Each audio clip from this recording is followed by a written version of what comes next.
Diatomic molecules and Mr. Brinclhof. This is another Chemist Try video.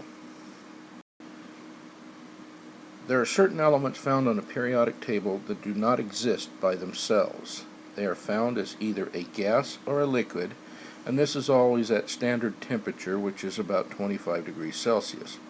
These are known as diatomic molecules since they exist in pairs of atoms. Dia meaning two, atomic meaning atom, so they're two atoms put together. Here's the list of the diatomic molecules. Now in my little program here I could not squeeze the number 2 down without squeezing all of it, so you'll just have to look at these things here as being small. So this would actually be Br with a subscript of 2.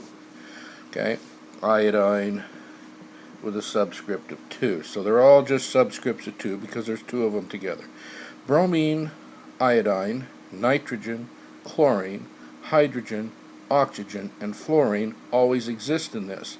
So when you're working with a reaction statement and having to develop a chemical equation, you would want to remember these elements as the ones that would always exist in a diatomic state, or 2 of them put together. This is extremely important, otherwise you will not be able to balance the chemical equation.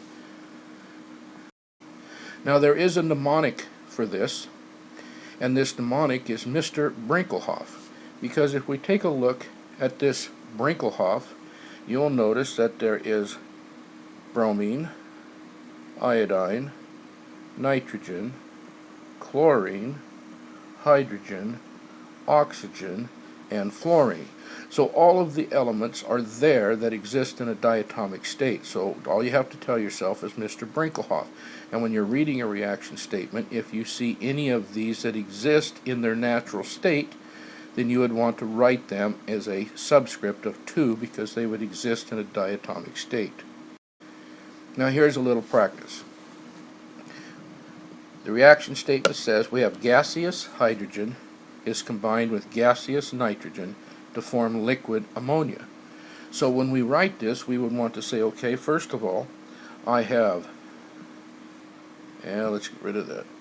I've got hydrogen,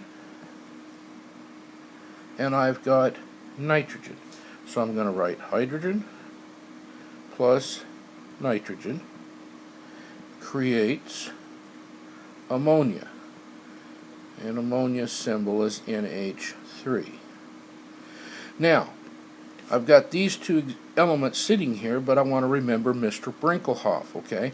And are they part of Brinclhof? And I can immediately see right off the bat that yes, here's the hydrogen and here's the nitrogen. So they exist in a diatomic state.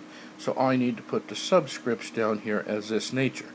Then if I'm going to go ahead and balance this chemical equation, which remember at your stage now, every chemical equation needs to be balanced.